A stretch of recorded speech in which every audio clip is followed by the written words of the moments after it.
সাথে আমার দীর্ঘযাবৎ সম্পর্ক। সে আমার সাথে শারীরিক সম্পর্ক করে আমার বিয়ের আশা দিয়ে এখন সে আমার বিয়ে করে না। সে আমার মাইনেও নিতে চাচ্ছে না, সে বলাইছে। এরপরে তার বাড়ি মেয়ে আসছে, তার বাড়িও কেউ মাইনে নিচ্ছে না। তারা খারাপ আচরণ করতেছে আমার সঙ্গে।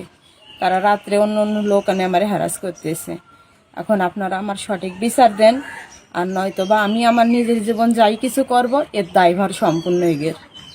বলছিল যে আমার চাকরি ছিল না, আমি এখন পারবো না, আমি যখন চাকরি করব তখন আমি বিয়ে করব।